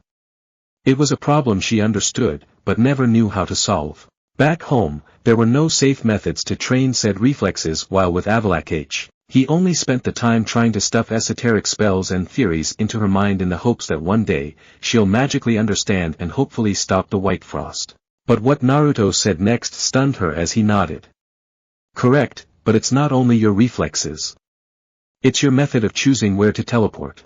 Right now, I theorize that for short distances, such as in combat, you first observe a single area you want to teleport to and then reach out to bend space and time to flash to your target location. But what if you were able to visualize the entire area around you and then simply choose where to go? In combination with faster reflexes, I would be unstoppable. Siri blood heated up at the blonde's words. She could already see what it would be like, the ability to teleport in a set area hundreds if not thousands of times in the blink of an eye. Just who could possibly stand up to her then? Naruto gave a thumbs up at her. Yep, so not only will you be dodging those coming at you, but you will also be catching every kunai not directly aimed at you. Eventually, you will be catching every single one of these, including those coming at you. Only then will this portion of training be finished. I see, so when will we start then? Siri could hardly wait. Finally, she had someone capable of training her without going into those weird explanations of the elven sage. However, to her disappointment, Naruto shook his head in denial. We won't start today. While it's true that training is good and all, right now you're still exhausted from traveling to this world and our previous spar, not to mention going and coming down 35,000 feet in mere minutes. You need rest and, a loud growl roared out between them. Naruto bluntly stared at the furiously blushing Siri's stomach, and food, a lot of it. Siri didn't deny it. In truth, she was indeed hiding her physical and mental exhaustion, and the ramen, no matter how filling, was far from enough to replace the energy she used earlier. The only reason she didn't ask for more was because she didn't want to overimpose on their hospitality and appear rude. Taking a sniff of her clothing, she wrinkled her nose in disgust. And a bath if you don't mind, Naruto. Naruto nodded in agreement. Agreed, now let's go back outside and get you all rested up. And with that, two black swirls appeared as the pair were transported back to where Arya and Azura waited. XXX. Back in the real world, Azura was currently telling Saphira about their little trip to the edge of the stratosphere and the wondrous sights he saw while beside her. Eragon waited with Arya for Naruto and his guest to appear. Arya, was what you said in the tent really true? Arya glanced towards the young rider. Did Galbatorix really turn all of Drasleona into flesh-eating monsters? He still couldn't believe that Galbatorix would do such a thing. Although undeniably mad and cruel, he was still the king, a leader and protector of the people of the empire. Shutting her brilliant green eyes, she sighed at her fellow chakra user's confusion. Eragon, when you think about it, it's not at all surprising what Galbatorix did. Remember that ever since he became king, he has never known defeat, never known rejection, until Naruto appeared. Thousands of feet above the air, on Shuriken no less, and after defeating Oromi Zelda and Glade Relda, who was one of the major reasons for not receiving another dragon, his confidence facing Naruto must have been at an all-time high. And then to get so easily defeated, is it that surprising that in his humiliation and fear, he would try to avenge himself by taking down the Varden in the cruelest way possible, by the people they're trying to save? Eragon gritted his teeth at the mention of his respected teachers almost being killed by the Mad King. He had already scried with the two earlier today, and from their own mouths, he knew just how close to death Oromis had been during his duel with Galbatorix. Although the wounds themselves were not that serious, the huge amount of blood loss from those stabs that almost sent him to the other side. It was one of the limitations of magic. While the flesh could be sewn back together, the muscles reknit, blood could not be created out of nothing. If it weren't for the Manoa tree's intervention, he would have lost yet another father figure. Next to the pondering dragon rider, Arya nodded in approval of Eragon's actions and questions. The fact he didn't ask about her mate's actions meant he was learning that not everything could be resolved with no bloodshed, that some actions were necessary. Reaching out, she clasped Eragon's shoulder. Your time with Naruto and Oromi Zelda was not wasted, Eragon Finiral. When you re-establish the Dragon Rider Order, there will be many hard choices you will have to make, and not all of them will be to your liking. Such is politics. Both Arya and Eragon grimaced at the word, one because her mother always pressured her to take up more responsibility, and the other due to having seen, firsthand, the harsh life leaders and kings led for the sake of their people. Sighing, Eragon massaged the space between his brows as he thought about all the trouble he would have to go through in reviving the Dragon Rider Order, even when he had the combined wisdom of the Eldenari and Oromis. Don't even talk about negotiations, just where are we going to make our new base of operations? Maybe I should ask Naruto about that before he leaves. Ah, there he is. As he watched Naruto and his guest appear back from the void, Eragon frowned when a flash of sadness ran through him at the thought that one of his mentors about to leave his life after the war. While Oromis taught him the art of magic and wisdom, it was Naruto who helped him discover his true name and unlocked his true potential. Seeing his pseudo-student and friend, Naruto waved him over while opening the tent flap for Siri. Yo Eragon, perfect timing, get on over here. We have much to talk about. Eragon blinked at the sudden greeting and order before wryly shaking his head in amusement while promptly following after Arya into the spacious tent. Outside, Saphira looked at the flapping entrance where her rider and his friends disappeared into before glancing at Azura. Seriously, what was this guy eating? He was already as long as she was and far larger with his metal plates. Sensing her gaze, the black dragon stared back with blazing eyes. Wanna fly? The azure dragon shrugged. She already knew their meeting was going to take a while. Why not? XXX. Inside the tent, the four sat around the table, with Naruto, Arya, and Siri on one side and Eragon on the other, steaming cups of tea in front of them courtesy of the blonde. In addition to her cup of tea, 3 large bowls of fresh ramen laid in front of Siri, the first already halfway done. Staring at the ravenous woman, Eragon asked the questions in his head. Naruto, not that I mind, but what did you mean by perfect timing? And who is this? Back in the tent, he hadn't been able to ask the question due to the prideful Werkat King making a muck of things. It was a wonder to him that the leader of a race legendary for its foresight and wisdom would turn out to be so short-sighted and hasty over a supposed insult that he initiated. Now taking the time to observe the eating white-haired lady beside his mentor, Eragon noted the looping scar that ran from under her eye to her ear as well as the large sword on her back. Her thin clothes did little to hide the lightly defined but powerful muscles hidden from his sharp eyes. Even as Eragon observed her, so too did Siri, between her large mouthfuls of ramen and toppings. She had to admit, the boy was quite the looker with his tapered features and almost delicate looks. Combined with his lean and chiseled muscles, he was almost irresistible to most females. In fact, the women she knew back home would probably make a pass or 3 on the young rider to get in his pants, even if it was just for the night. A pity he's not my type. Siri mused, she wasn't that into pretty boys like most of her female friends. However, what she did find more interesting than his fair appearance were the many calluses and scars that marked along Eragon's hands and palms, as well as the large fleshy growths along the knuckles of his hands, signs she knew intimately that spoke of long hours with the sword and cleaving down of men. So he's a warrior, and a dragon rider too if that sapphire dragon is his. So she's a warrior, and a capable one too if Naruto is personally interested in her. The two determined as they both raised their cups to their mouths while Naruto introduced them to each other. Eragon, this is Siri. And Siri, this is my student Eragon. And before you ask, yes, he's another dragon rider. That big blue lizard outside was his dragon. Eragon almost spat his tea out when he heard his other half being introduced as a big blue lizard in front of someone else, much to the amusement of the trio across from him. Coughing into his hand, he attempted to correct his mentor. Dragon Naruto, dragon, not lizard. Naruto absently waved away Eragon's words. Meh, whatevs. Azura certainly doesn't complain all that much when Kurama or I call him an overgrown lizard.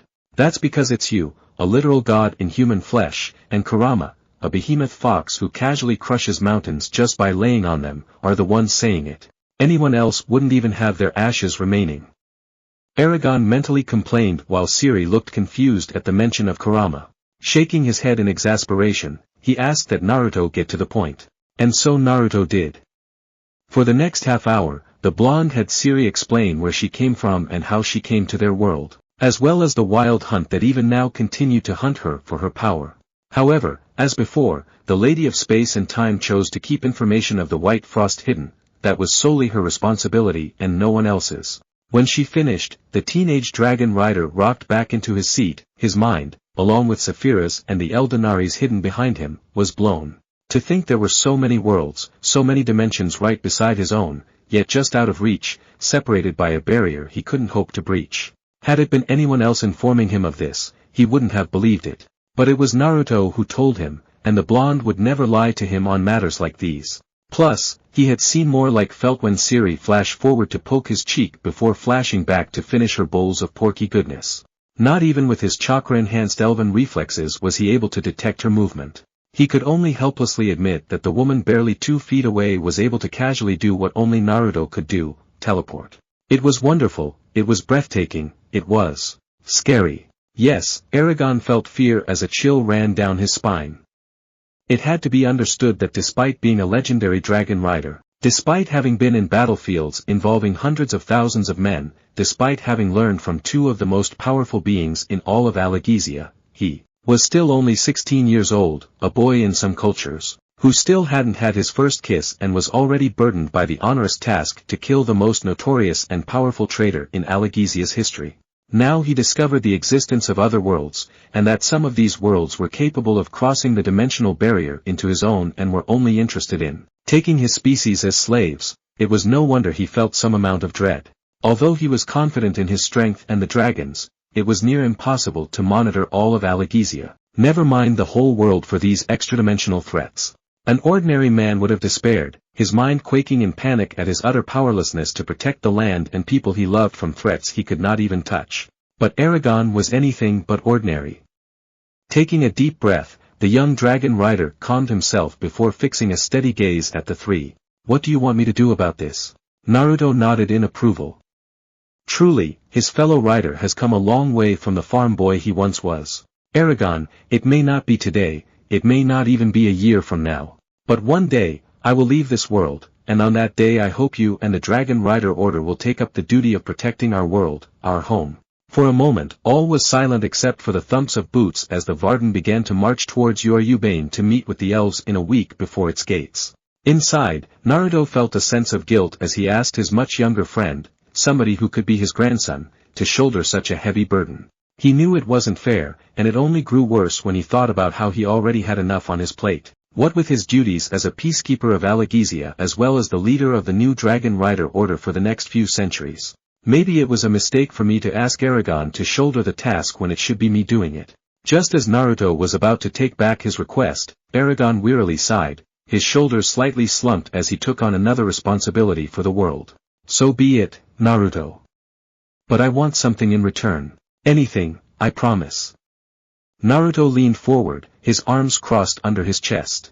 I want you to create a safe haven for the dragon riders, a place nigh impenetrable to thieves and armies while still being able to support the growth of the dragons.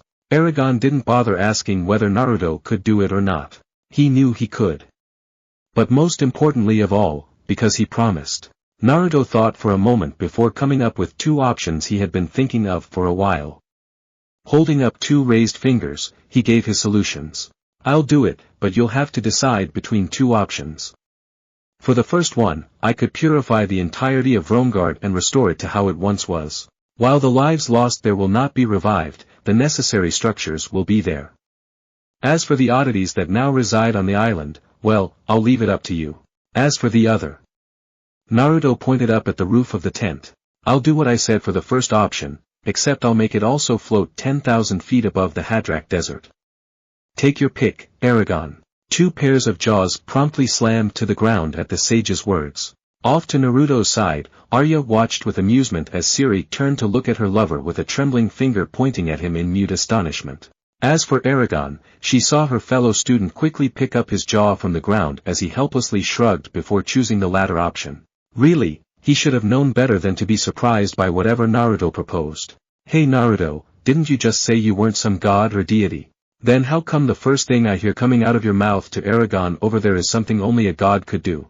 Siri poked at Naruto's shoulder, her tone conveying her disbelief and annoyance at him. Naruto rolled his eyes at her. You're not gonna stop reminding me about that, are you? Nope.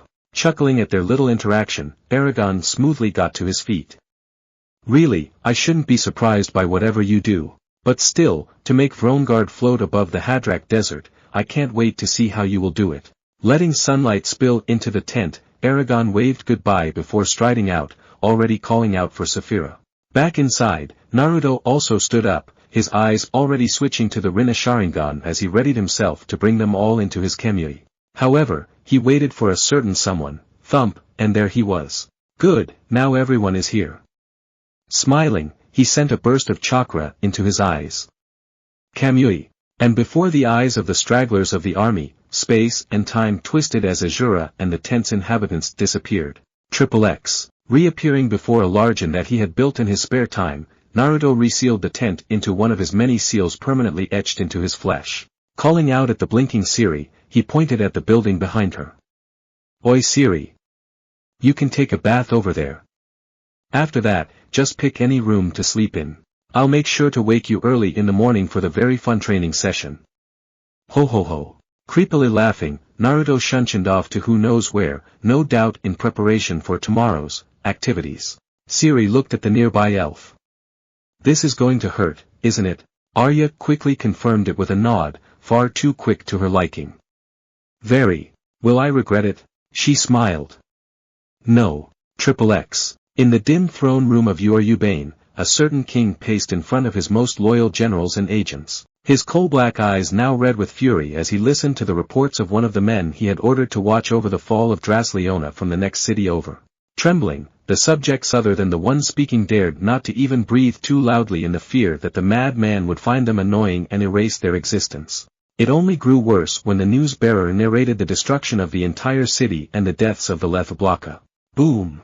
A pitch-black aura of chakra exploded from Galbatorix's body as he drew on the broken Eldenari in his rage, forcing his subjects to crash to the cold stone floor with enough force to almost fracture bones as their kings might threaten to crush them through presence alone. Forced to kneel on all fours like beasts, it was only after several minutes when the traitor forcibly calmed himself, his chakra slowly retreating back into his body, when the pressure disappeared. But still, all but one didn't dare to move after his outburst. When one of the generals saw his liege restrain himself, he slowly got back up to one knee. My king, the Black Hand has reported the swift advances of both the elven host as well as the Varden. Currently the elves number over 10,000 while the Varden consists of almost 130,000 men, Urgles, and dwarves with Eragon Shadeslayer in the lead. They'll be here within half a fortnight. Galbatorix's eyes narrowed at the lack of mention of his greatest nemesis. And Naruto? Did your spies find that man's whereabouts? The cunning and valiant general stiffened his broad shoulders before gritting his teeth to steel himself for Galbatorix's inevitable displeasure. No. There has been no sight of Naruto after the incident at the Varden camp. Galbatorix arched a charcoal eyebrow. This incident was news to him. What incident do you speak of? A bead of sweat running down his forehead was the only sign of the general's apprehension. According to the timeline pieced together from the spies' reports, it was determined that shortly after Naruto wiped Drasleona from the map, a meteor as large as the tallest mountain of the spine fell towards the Varden camp. Nothing the elves or the Varden spellcasters attempted worked, until a large glowing orange hand leapt out from the camp and crushed it to dust. Galbatorix's brow jumped violently at the news.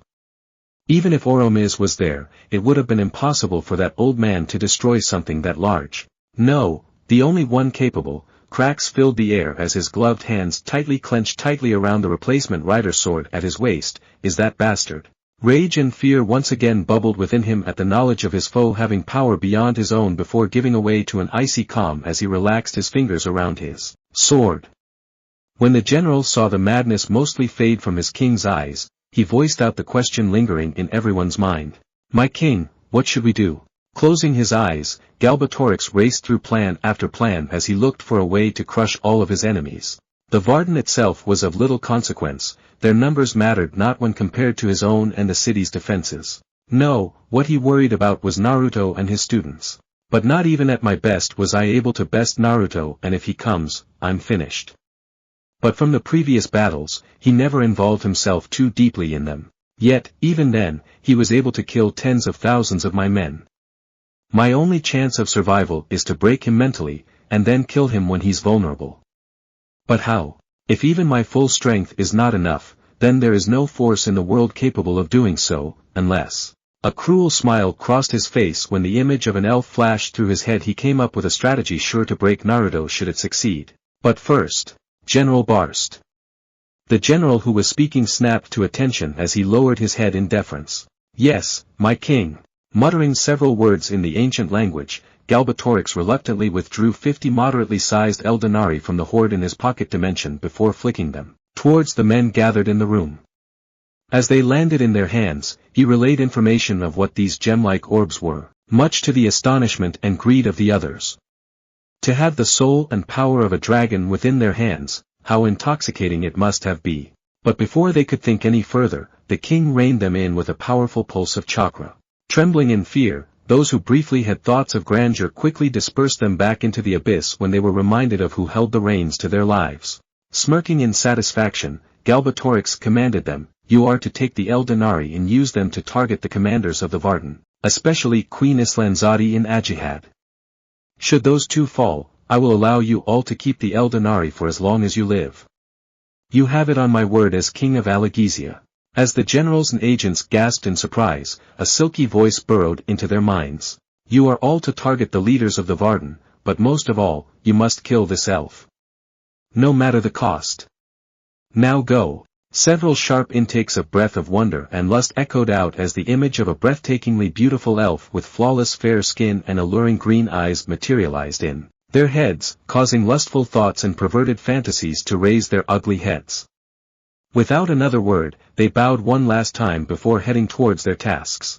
But when a man garbed in black leather with a faded symbol of a hand embossed on its front was about to exit the throne room, Galbatorix suddenly reached out with his mind, effortlessly piercing through his subordinates' formidable mental barriers. Wait, there is something the Black Hand must do. Pausing, the man silently turned back and knelt down to one knee, his reverence towards his king radiating from his still form. With a twisted smile, the traitor of the riders lightly drummed his fingers against the golden throne. Take a contingent of men to Carvajal and bring all the villagers here. Should they resist, cut off an arm. Insanity flashed across his black eyes, and should they continue to resist, kill them, starting with the youngest. Bowing his head, the agent of the Black Hand unemotionally answered, It shall be done, my king, before swiftly disappearing into the shadows. Once again alone, the thinly suppressed madness ran rampant in his eyes as Galbatorix inwardly sneered. Fool, you revealed your hand far too early. You think yourself so clever, Naruto, that I wouldn't notice that you had some way of spying on me after your impossibly fast response time in Drasleona. Now in your pride and arrogance, even if I perish, I will take away the one person you love, destroy your student, and you will know pain. Up in the night sky, The stars seemed to darken as the sound of demented laughter rumbled through the capital city of the Broadring Empire, a grim sign of the coming bloody conflict to come for supremacy of Allegezia. That's it for part 12. Thank you for watching and see you in the next video.